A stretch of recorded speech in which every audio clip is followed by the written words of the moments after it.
Hi everybody and welcome to Heel Heat. My name is George Coles, and on this episode we're going to do It Came From the Network. And if you're not familiar with It Came From the Network, it's where we review the weird, wacky, sometimes downright bad stuff you can find formerly on the WWE Network, now on Peacock. With that being said, the topic for this review is Evolve 1, Richards vs. Ibushi. We're going to jump right into this. We rate everything. If this is your first video seeing one of these, we rate anything on a 1 to 5 scale, 1 being the best, 1 being the worst, 5 being the best. So we're going to jump right in. We're going to see a very common theme. This was 2010, so you're going to see a lot of the big stars in wrestling and guys that have become big stars since then, really early on in their career here. Saying that, we have a very young Kyle O'Reilly versus Bobby Fish in the opening segment. Bobby Fish without a mustache. And by the way, the graphics over here, they may not necessarily be time appropriate. I'm sorry, it's just putting up something. But anyway, I digress. This was a really good opening match, a really good quality, as you would expect from these two guys. Obviously, it's not either of their best matches because they're both still very young at this point. Kyle O'Reilly looks like he's 15 in this, and Bobby Fish probably, I want to say, might be in his late 20s here. I don't know Bobby Fish's exact age, so it's hard to say. But they're both, you can see the talent there. You can see how good they're going to be. And this match, to me, was a great way to open up the first show, the first showing for Evolve, show you what Evolve is about, kind of that Ring of Honor style, a little bit mixed, even more influenced by 90s All Japan. This match was very awesome. Kyle O'Reilly picks up the win. I'm going to give this one a 4. Hot opener, great way to start the show, great way to show what your company is going to be about. This was coming off the heels of Gabe Sapolsky leaving Ring of Honor, so what he was going to do next, obviously, was Evolve. There are a lot of rumors that Daniel Bryan or Bryan Danielson at the time was going to be involved in Evolve before signing the WWE. So it was a great way to start the show. Great, kind of what you would expect with the old Ring of Honor style. Again, with even more of an All Japan influence. The next match we have Chuck Taylor, very young Chuck Taylor, versus Cheech from the tag team Cheech and Cloudy. This was kind of cool because it's been a while since I thought of Cheech and Cloudy, and they were a team that I really used to like. I thought they had something. They were going somewhere. They had a gimmick. Yeah, their gimmick was a little bit silly, but I still think they were great wrestlers. I thought this was a really good match.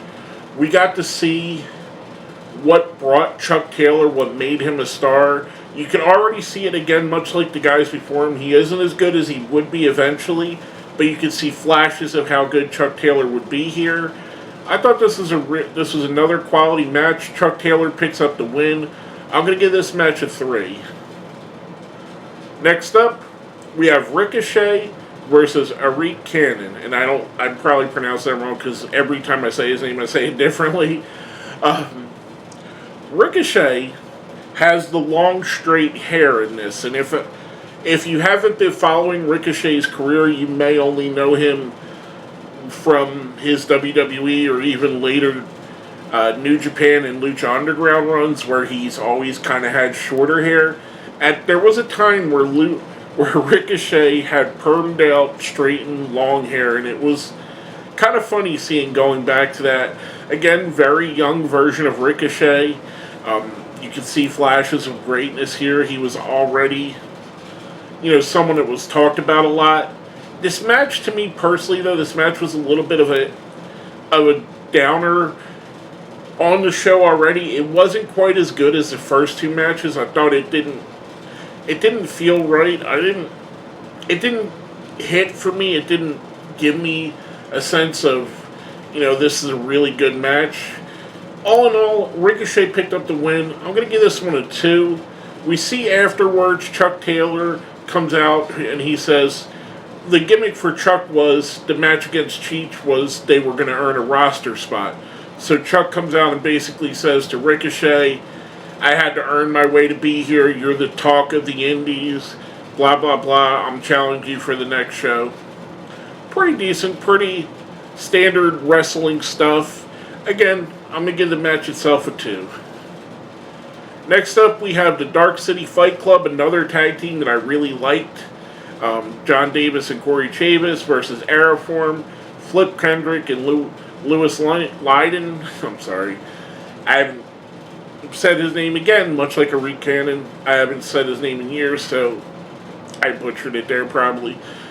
But this was a decent match. I remember Aeroform was kind of getting a little bit of that buzz, kind of like around.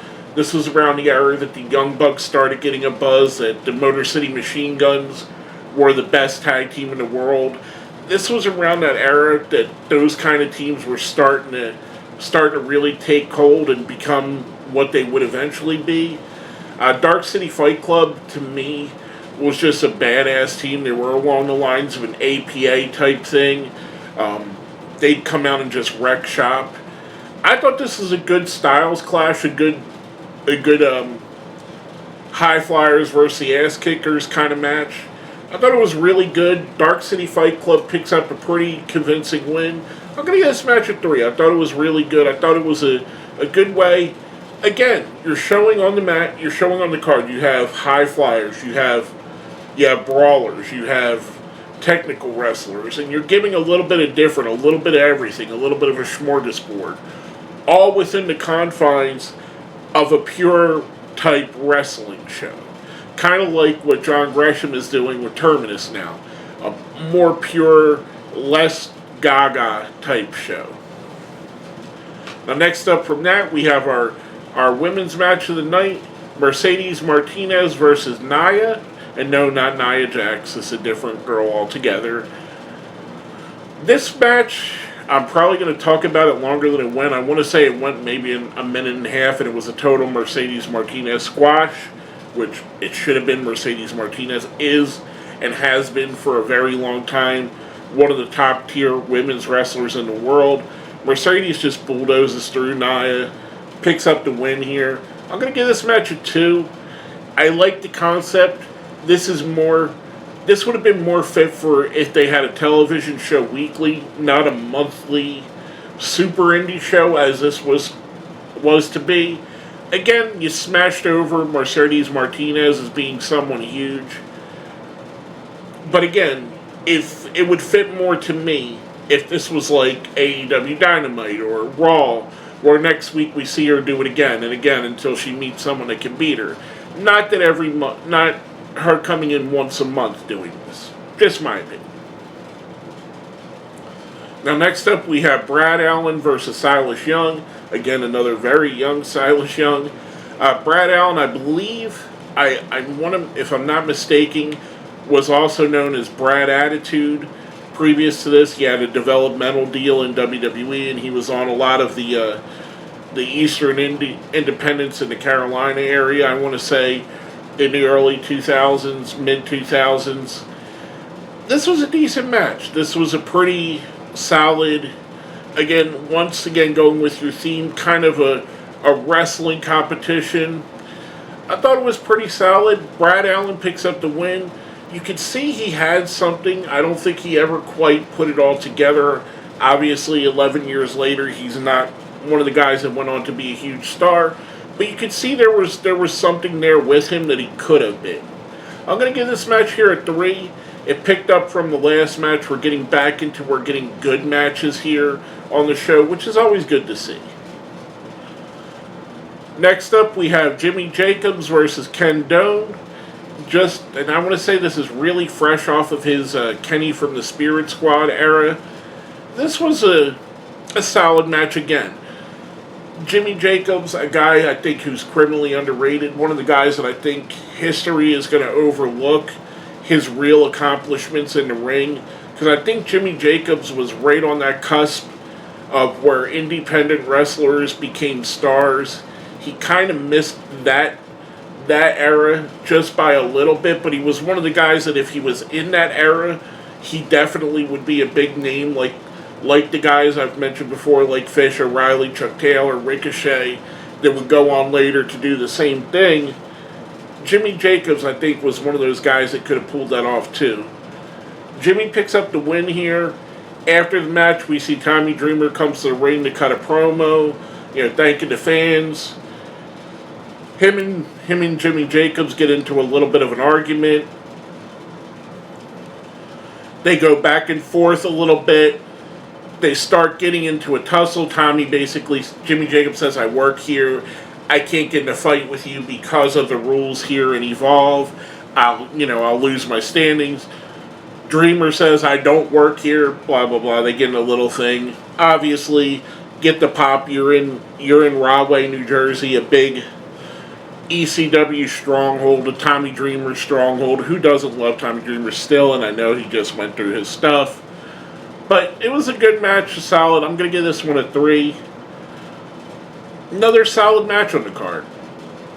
Next up, we have a very young Johnny Gargano, I'm saying that a lot, versus Chris Dickinson. And Chris Dickinson does not look anything here like you would go on to now. He's doesn't have quite the size or build he has now.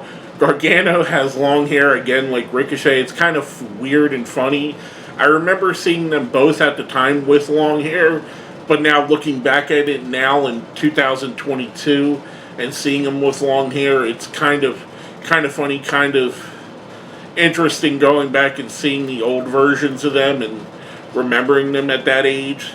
This match, and both of these guys would go on to be bigger stars later on. This match just wasn't that good to me. I thought it was okay at very best. Gargano picks up the win. I'm going to give it a 2. I thought it, for whatever reason, it just didn't click. And sometimes that happens in wrestling, and this is unfortunately one of those times.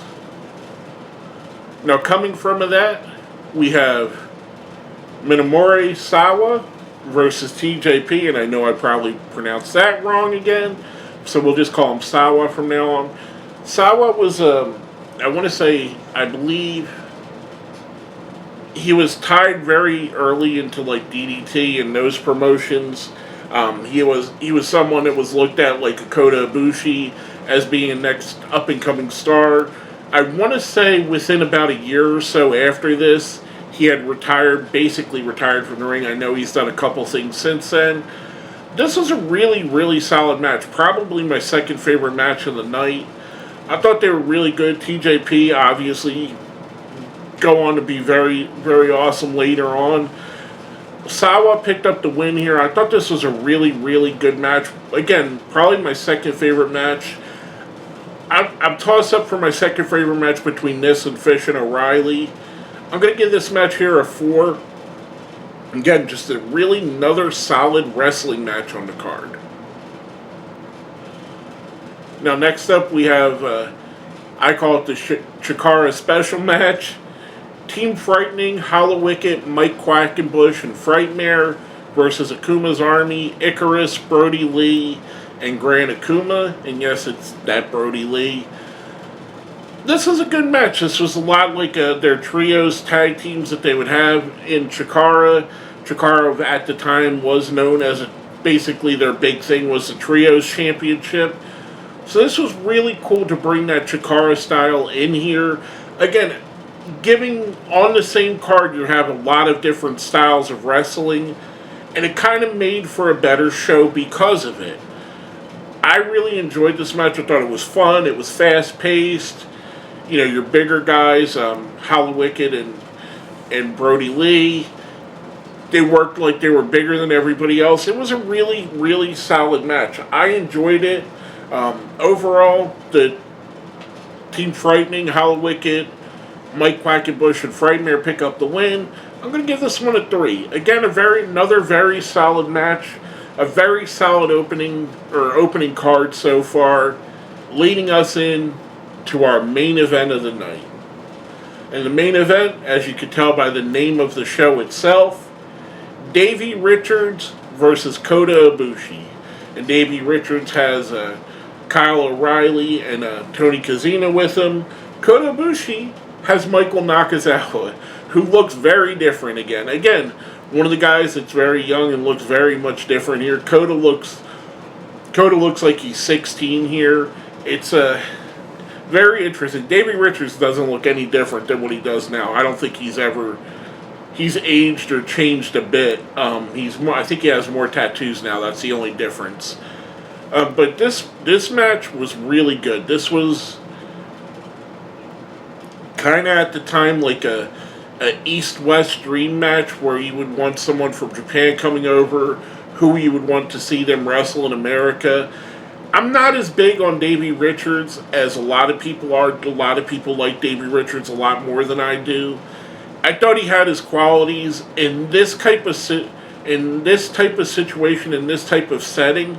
I think is where he worked his best against a guy like Kota Ibushi, who had that style that worked well against his style, almost reminiscent of Dynamite Kid and the Tiger Mask kind of thing going on there.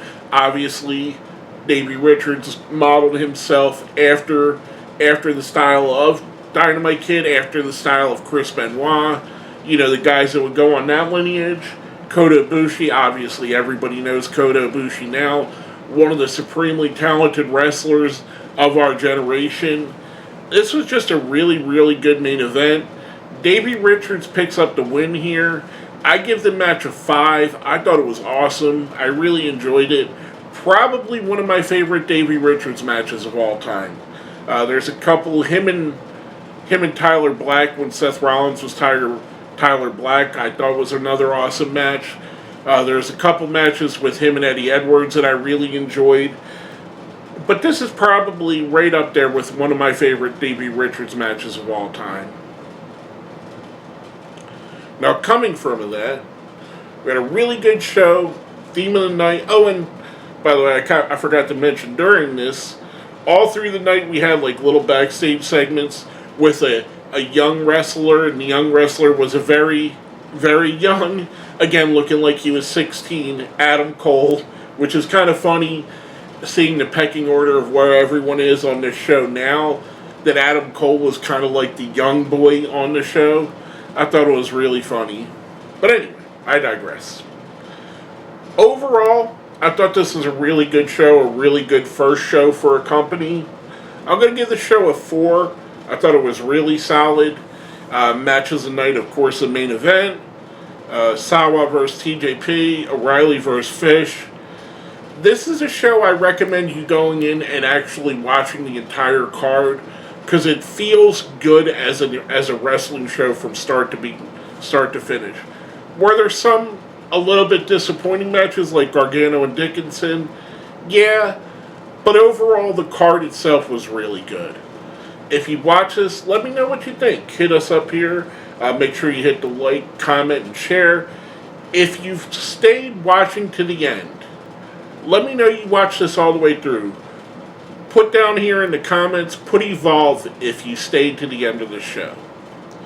With all that being said, my name is George Coles, and this has been another episode of It Came From the Network.